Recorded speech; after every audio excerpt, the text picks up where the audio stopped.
आइए साथियों, आज तीसरा प्रैक्टिस सेट लेके आए हैं जो आपके एग्जाम के लिए बहुत यूजफुल होगा। अगर आप इस चैनल पर नए हैं तो इस चैनल को सब्सक्राइब करें और बेल आइकन को प्रेस करें ताकि जितने वीडियो अपलोड करें आप तक पहुंच जाए और अपने दोस्तों को भी शेयर करें। आइए देखते हैं। पहला क्वेश्चन दिया है कि किस वर्ष में भारत सरकार अधिनियम 1935 में प्रावधानों के अनुसार भारत का संघीय न्यायालय स्थापित किया गया था। तो ऑप्शन नंबर आपका डी राइट आंसर 1937 ईस्वी में। नेक्स्ट देखते हैं। कह रहा है कि निम्न राज्यों में से किस राज्य का भारत में जूट उत्पादन का प्रतिशत सबसे ज्यादा है। तो आपका आंसर हो जाएगा Paschim Bangal. Right answer option number D. Next देखते हैं। भारतीय संविधान में वाक्यांश कानून द्वारा स्थापित प्रक्रिया की अवधारणा से ली गई है। यानी कि कानून द्वारा स्थापित प्रक्रिया की अवधारणा कहाँ से ली गई, किस किस देश के संविधान से ली गई है। ठीक है, तो आपका जापान के संविधान से लिया गया है। Right answer option number D. Next है, कह रहा है कि वर्षा को मापने के लिए किस उपकरण का उपयोग किया जाता है जिसमें वर्षा की पानी को इकट्ठा करने के लिए शीर्ष पर एक फनल के साथ मापने वाला सिलेंडर होता है। आपका ऑप्शन जो है राइट आंसर हो जाएगा रेन गेज, यानी ऑप्शन आपका पहला ये ऑप्शन। नेक्स्ट है, कह रहा है कि किसके आवर्त नियम को संशोधित कर आधुनिक आवर्त सारणी के रूप में परमाणु क्रमांक को अपनाया गया। तो इसमें जो है मेंडलीव के सारणी को संशोधित किया गया था, यानी option number B Dmitri Mendeleev. Next है, अभयारण्यों के अंदर चरने की अनुमति जो पशुधन के लिए संक्रामक रोगों के विरुद्ध टीकाकरण के तहत अधिष्ठित है।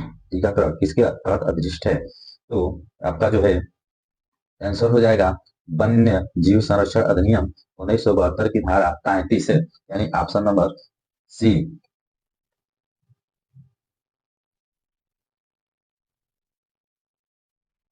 नेक्स्ट है, कह रहा है कि निम्न में से किस देश को पहले सीलोन कहा जाता था। किस देश को पहले सीलोन कहा जाता था।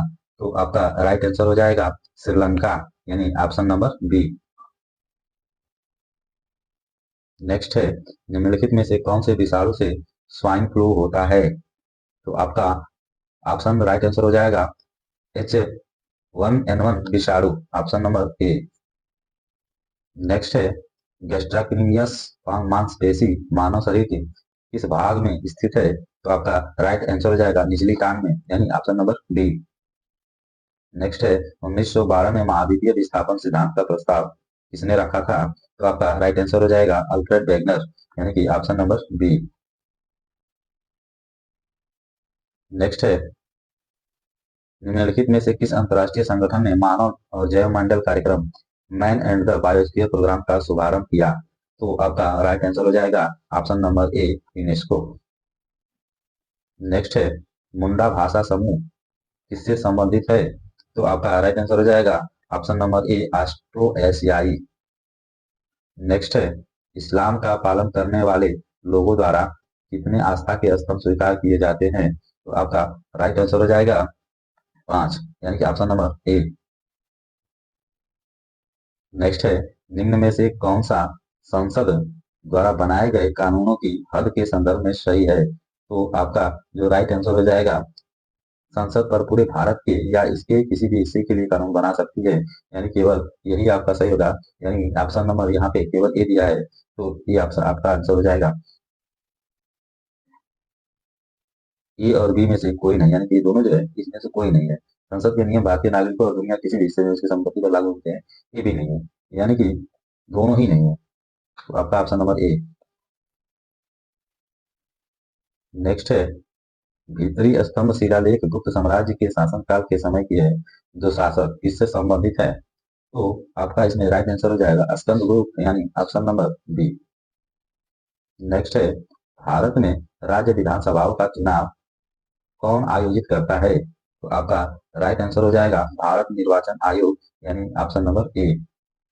नेक्स्ट है, अल्बु अल्बुकर्क ने गोवा को किससे अधिकृत किया था। तो आपका राइट आंसर हो जाएगा बीजापुर के सुल्तान, यानी ऑप्शन नंबर ए। नेक्स्ट है, अपील के उच्चतम न्यायालय के रूप में किस संगठन को भारत के उच्चतम न्यायालय द्वारा प्रतिस्थापित किया गया था? तो आपका राइट आंसर हो जाएगा ब्रिटिश प्रिवी काउंसिल, यानी ऑप्शन नंबर डी। नेक्स्ट है, हम्पी को किस वर्ष में यूनेस्को द्वारा विश्व विरासत स्थल घोषित किया गया था? तो आपका राइट आंसर हो जाएगा ऑप्शन नंबर बी 1986। नेक्स्ट है, भारत में कितनी बार द्वितीय आपातकाल घोषित हुआ है, यानी द्वितीय आपातकाल कितनी बार घोषित हुआ है? तो आपका राइट आंसर हो जाएगा एक भी बार नहीं, यानी कि हम कह सकते हैं 0 बार, ऑप्शन नंबर सी। नेक्स्ट है, गैर बैंकिंग वित्तीय कंपनियों द्वारा प्रदान की जाने वाली किस प्रकार की एटीएम सेवाओं में 100% प्रत्यक्ष विदेशी निवेश की अनुमति दी जाती है? तो आपका राइट आंसर हो जाएगा सफेद लेबल एटीएम, यानी ऑप्शन नंबर डी। नेक्स्ट है, भारत के जनसंख्या इतिहास में किन दशकों को जनसंख्या विस्फोट की अवधि कहा जाता है? तो आपका राइट आंसर हो जाएगा ऑप्शन नंबर डी 1951 से 1981 तक। नेक्स्ट है, इलाहाबाद विश्वविद्यालय की स्थापना किस वर्ष में की गई थी? तो आपका राइट आंसर हो जाएगा 1887, यानी ऑप्शन नंबर बी। नेक्स्ट है, किस अंतर्राष्ट्रीय दस्तावेज को सभी मानव जाति के लिए अंतर्राष्ट्रीय मैग्ना कार्टा कहा जाता है? तो आपका जो राइट आंसर हो जाएगा ऑप्शन नंबर सी मानवाधिकार का सार्वभौम घोषणा पत्र, मैग्ना कार्टा कहा जाता है। नेक्स्ट है, निम्नलिखित में से किस संगठन ने सामान्य डेटा संरक्षण विनियमन का मसौदा तैयार किया? तो आपका राइट आंसर हो जाएगा ऑप्शन नंबर बी, यानी यूरोपीय संघ। नेक्स्ट है, किस संवैधानिक संस्था को भारत में राजकोषीय संघवाद का संतुलन चक्र यानी ब्लेसिंग हिल माना जाता है? तो आपका राइट आंसर हो जाएगा वित्त आयोग, यानी ऑप्शन नंबर डी। नेक्स्ट है, कह रहा है कि भारत के राष्ट्रपति ने बीजी खेत की अध्यक्षता में एक राजभाषा आयोग की नियुक्ति किस वर्ष में की थी? तो आपका राइट आंसर हो जाएगा ऑप्शन नंबर डी, यानी 1955। नेक्स्ट है, जल संरक्षण एवं प्रबंधन पर प्रथम संसदीय मंच कब गठित किया गया था? तो आपका जो राइट आंसर हो जाएगा ऑप्शन नंबर सी, यानी 2005। नेक्स्ट है, इनमें से किस वस्तु पर भारत में वस्तु एवं सेवा कर यानी जीएसटी के तहत टैक्स दिया जाता है? तो आपके जो राइट आंसर हो जाएंगे सोने के आभूषण, यानी ऑप्शन नंबर डी। नेक्स्ट है, एक कंप्यूटर में फाइल फोल्डर आदि के चित्रात्मक निरूपण को निरूपण को निरूपण को क्या कहा जाता है? तो आपके जो राइट आंसर हो जाएंगे ऑप्शन नंबर ए आइकॉन। नेक्स्ट है, लाख बहुसी पक्षी अभ्यारण्य किस राज्य में अवस्थित है? तो आपका जो राइट आंसर हो जाएगा उत्तर प्रदेश, यानी ऑप्शन नंबर डी।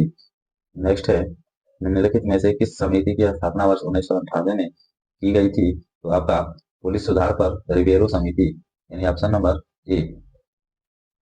नेक्स्ट है, महात्मा गांधी राष्ट्रीय ग्रामीण रोजगार गारंटी अधिनियम ग्रामीण लोगों को उनकी आजीविका में सुधार करने में मदद करने के लिए यात्रा भत्ते के बिना उनके निवास के इसके दायरे के भीतर 100 दिनों की गारंटीकृत मजदूरी रोजगार प्रदान करता है। तो आपका जो राइट आंसर हो जाएगा ऑप्शन नंबर सी 5 किलोमीटर के दायरे में। नेक्स्ट है, सब्जियों फलों और फूलों जैसी उच्च मूल्य वाली फसलों की खेती को क्या कहा जाता है? तो आपका जो राइट आंसर हो जाएगा option number D horticulture.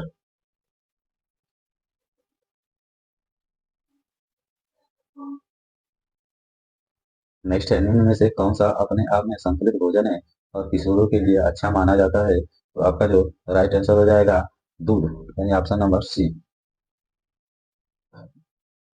Next है, पुलिस अधिनियम 1861 की धारा 36 के परंतु में कहा गया है कि किसी भी व्यक्ति को एक ही अपराध के लिए मतलब कितनी बार दंडित नहीं किया जाएगा। ठीक है, तो आपका आंसर है मैंने 2 बार दंडित नहीं किया जाएगा। ठीक है, यानी ऑप्शन नंबर सी।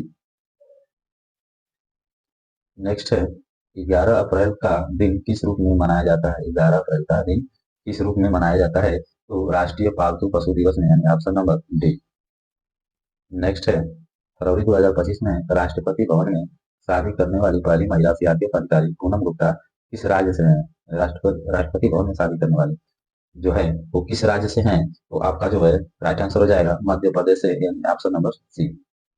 नेक्स्ट है, 15 जनवरी 2025 को भारत के प्रधानमंत्री नरेंद्र मोदी ने कहाँ पर 2 नौसैनिक जहाज और एक पनडुब्बी राष्ट्र को समर्पित किया?